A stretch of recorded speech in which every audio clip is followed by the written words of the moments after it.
I'm with Jeff King. He is General Counsel for the World Floor Covering Association. We're in Miami. We're at the International Surfaces Event East. Jeff, it's always great talking with you. Good to talk to you again, Dave. And I think since we've talked, or at least in the last year or so, you are now a Florida native.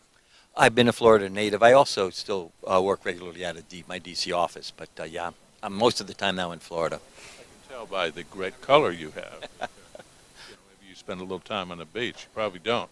I actually probably got this running on the beach this morning.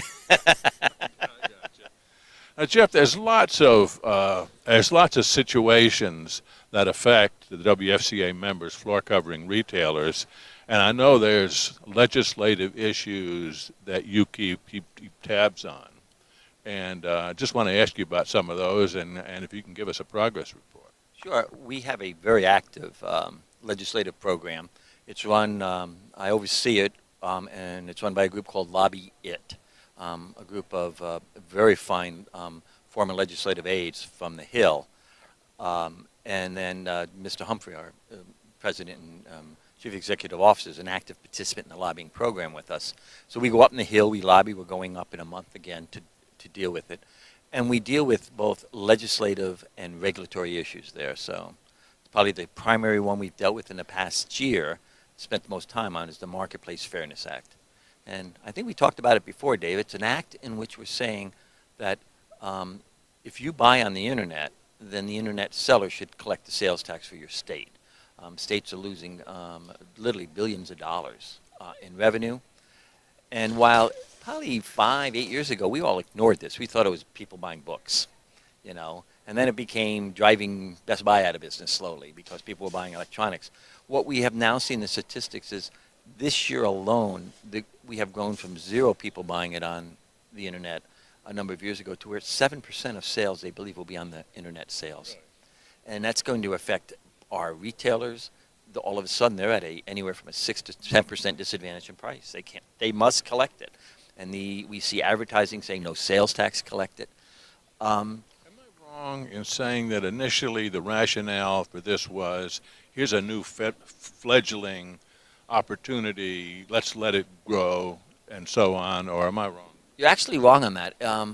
It comes from the court cases involving catalog sales. And the court held that states could not require catalog sales companies to collect their local state sales taxes. And and in the process of that has been extended then to internet sales because they're in the same situation. It's just that internet sales has created what you would call remote selling and buying to a new art form and a much heavier art form. There are literally stories of people going in the Best Buy, getting the price. They'll say, well, I can get that online. They go right on their phones with what we have now with our smartphones. They show the price and they say, oh, it matches that price. Well, I can get it without the sales tax. Well, it's illegal for Best Buy not to collect the sales tax. And you'll see them in front of the Best Buy dealer. They have camera shots of this in their stores, buying it online in front of the dealer they just said he had to collect the sales tax for. For us, it's only increasingly becoming a problem. But with the push of do-it-yourself, you can go from clip and snap floors to tiling, and now we have carpet tiles slowly growing. You're going to find more and more of this, and it's going to affect every aspect of our business, from the retailer down. And these people are at a disadvantage, but they're the people who hire on Main Street. And that's why this has been done. Senate has passed a version of the bill. The House has not taken it up. And there's been a great deal of resistance to take it up in the House.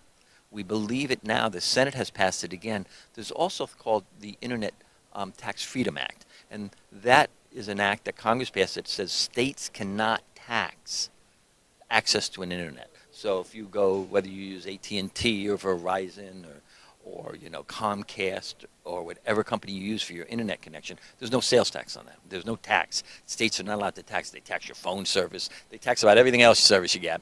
But they cannot tax that by law. They didn't want that done. That law expires in a couple of weeks on November 1. And the states, as the beginning of the year, will start to tax it if it's not renewed. So what the Senate did is they passed a bill extending that tax further, but attached the Marketplace Fairness Act to it. And now the House is in that position of how do they deal with that? They're not going to want to pass that, but they can't really allow a new tax on just pure internet access. So every time you go on the internet, you're going to get a tax on it if this is not passed. What is the rationale people use for not wanting to pass this? I mean, it does seem fair. It's a rationale that is misinterprets the rules. The sales tax is owed by the consumer. It is owed by everything you buy that comes within the sales tax parameters. Certain food items are not, but generally, I mean, we're talking about carpet, we're talking about televisions, you're talking about sinks, I mean, things of that nature that you buy. Those are all subject to sales tax. The consumer owes the tax. If you're a retailer within that state, the state requires you to collect it on behalf of the state.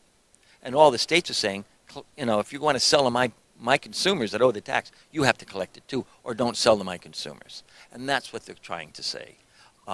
It is such an important part of the law that Virginia has passed a budget that anticipates it passing.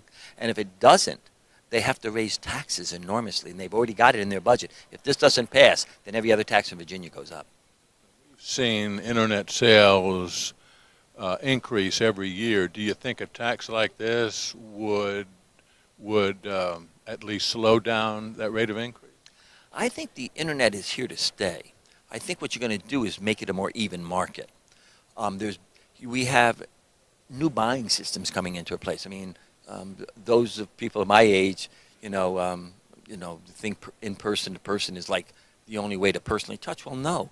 People now make friends without ever touching their hands, without ever seeing them in person, and they really learn. The internet, Facebook to Twitter, to emails are now very personal communications. So we're going to continue to see buying like this. What I think we'll end up not seeing as much is what's called showrooming. So you go online, we'll still see people go online and look at it. They'll still get prices online. They'll then come to a store to check it out.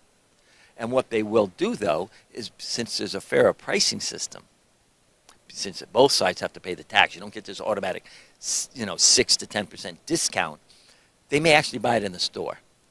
But at times they may buy it online. So I don't think it probably slow it down a little bit because, well, anytime you take a big advantage away, it slows it down. But it won't eliminate it. It'll still be a major part of the selling process. And many of our retailers are themselves going into online selling. Well, I think the convenience aspect is certainly, I think, the major reason, not necessarily taxes, I would think. I think convenience is important, but I think pricing is important. But on an item like flooring, people tend to want to see it. They're not quite homogenized. A Frigidaire refrigerator is a Frigidaire refrigerator is a Frigidaire refrigerator. You want to see it maybe, but you see it online, you're probably okay. But you got to kind of touch a carpet. You want to look at the wood floor. You want to know what when it's hand scraped means and see what it looks like. Have a feel for that, what that would really look like in a home. Those kinds of things will continue to be done. So people continue to come into shops. The question is, will they come into shops and find themselves the price is automatically a 6 to 10% higher, simply cost of sales tax? The other big argument by the internet sellers is that there's 50 states, or there's actually 47 states that have it with multiple jurisdictions. And one of the great lines is when eBay came on with this argument and had this phenomenal chart showing all the different districts. People looked up and said, "Didn't a computer create that chart?" And the person said, "Yeah," and said, "Couldn't a computer figure out what taxes are due?" And the answer is, of course. Well, there is software, if I'm not mistaken, now that covers every state and every municipality. And under the Act, the state, if it wants to collect its taxes, must provide the internet seller with free access to that software. So it doesn't even cost them anything. And it'll be phased in over time. I mean, initially, we think the better bill that will end up being done will have the first year, if you sell under $10 million, you're not going to be taxed. Because it's the big people who really can afford to do this. And then it'll slowly work its down to where anything you sell could be taxed, unless it's a resale, like you personally selling something online, where there's no tax due on it. Where's the smart money in terms of timing? Do you think this thing is going to pass and next time we talk, a year from now or so, this will be in effect?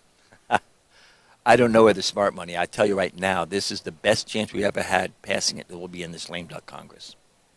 And that's because they have to pass the Internet Freedom Act. So there's no tax on pure access to the Internet because it'll I think everybody agrees they don't want to tax the internet, but states look at it as an enormous resource for them, financial resource for them, particularly if they don't have the sales tax. So they're going to pass that, and so long as feet are held to the fire that the Marketplace Fairness Act must be part of it, we think there's a very good chance they'll both pass together.